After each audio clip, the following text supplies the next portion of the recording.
Hello, this is Victor Landa. I was wanting to come and talk to you a little bit about what's going on the immigration front because I've been searching through stories throughout the morning and I saw a lot of things that are kind of contradictory, a lot of things that are new that have developed across the states that are enacting Arizona type immigration law. So I wanted to bring you all of that, bring it to your attention. I want to start with what's happening at the federal level. Interesting thing that's happening with Republicans and the Obama administration.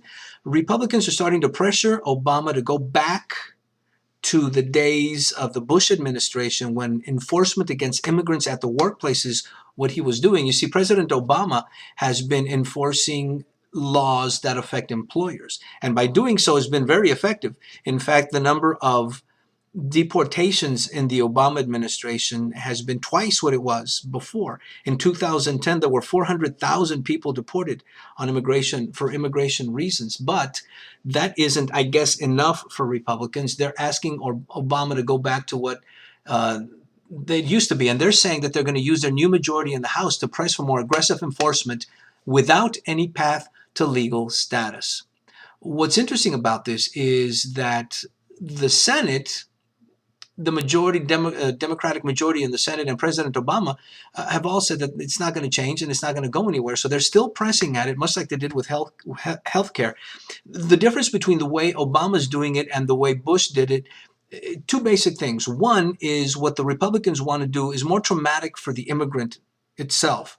And it's a lot more visible. It has more media attention. A lot more visibility when you go to the workplace and arrest people. So aside from that, the Obama, when it comes down to pure numbers, how many people are being deported, the Obama plan you'd think would be favored by Republicans because it's more efficient. But apparently the Republicans want something that is more traumatic for immigrants and at the same time gets them more publicity. We'll see where all that ends up. In the meantime, the United States steps up its illegal workers crackdown. This is reported out of AFP in fiscal year 2010, as I mentioned a little bit ago. The ICE, Immigration and Customs Enforcement, initiated a record 2,746 worksite enforcement investigations. That's more than double the 503 inspections in 2008. So the number of inspections and the number of deportations in the Obama administration is going up, which is interesting that Republicans are complaining about that. Meanwhile, in Arizona, new stuff coming out of Arizona. There are a pair of bills that are going to be introduced next Wednesday in the Arizona State Legislature. Two legislators, they're both Republicans, Senator Ron Gold and Representative John Kavanaugh, have agreed that on the same day they're going to both introduce similar legislation, and it's going to be setting off another seismic immigration wave. Actually, this is going to be on Thursday. They're going to introduce bills denying citizenship to U.S.-born babies of undocumented immigrants. It's the whole anchor baby thing, and I despise that word because that language dehumanizes human beings, and it makes babies become objects. And once they're objects, it's a lot easier to be against them when you call them something that they're not. These are human beings. These are babies. These are baby U.S. citizens, and apparently we should fear them, according to now legislators in Arizona.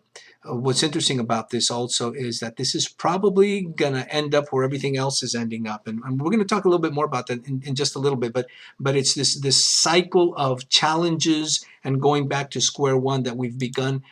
Not sure where it's all going to end up. California, for instance, is really split. California has created Arizona immigration type initiatives, but in polls that were done, I believe this was over the summer, according to this story, during the height of the Arizona immigration debate, Californians are conflicted about the issue. 71% of the survey said that they wanted to see more border agents patrolling the U.S.-Mexico border.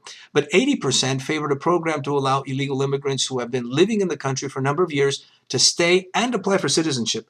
And 70% want Congress to pass a comprehensive bill. This is a mirror of what's happening, I think, across the Southwest, where there's a predominance or a large number of Latino citizens, where there's a split over exactly what should we be doing as far as the immigration issue is concerned. This brings me to the Municipal League in Minnesota and Mississippi.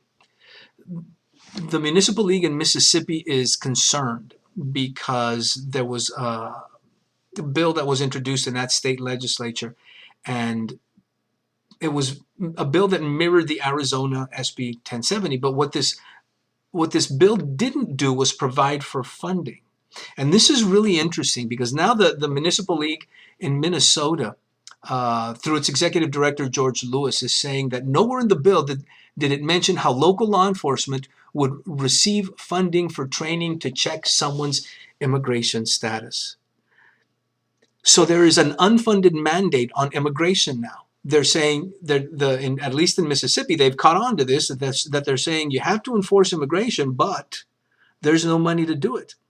And if we remember correctly, it cost $5 billion, billion with a B, to deport the almost 400,000 people that were deported in 2010. So we know what the cost of this thing is, and that's just the cost to deport them. Does this include the cost of paying police officers for their work and having to enforce federal statutes? Don't know. The fact is, though, that at least in Jackson and Mississippi, in the state of Mississippi, they're asking where is this money going to come from, because there's a huge lack of money, especially now when states are strapped for funding, and states are trying to figure out how they're going to fill these huge gaps across the union.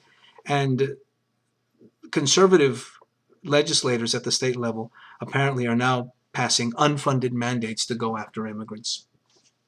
There's going to be a lot of this to be talking about in the future, because as this wave of state-level immigration issues spreads more and becomes a little bit stronger, it's going to be bubbling up, and it's going to be challenged in the court because of its constitutionality. Already in Georgia, the bill that was passed in Georgia, there was a lawyer for the American Civil Liberties Union that's saying that it's unconstitutional, and he will for sure challenge. And if he doesn't, he's pretty sure that the federal government will come in and challenge this anti-immigrant law in Georgia.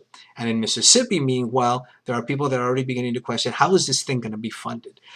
19 bills across the United States, and we're going to be keeping an eye on them as much as we can, and we'll keep you up to date here in News Taco. And as always, I'm going to post links to all of these stories that I just mentioned right under this video. Catch you guys later. Take care.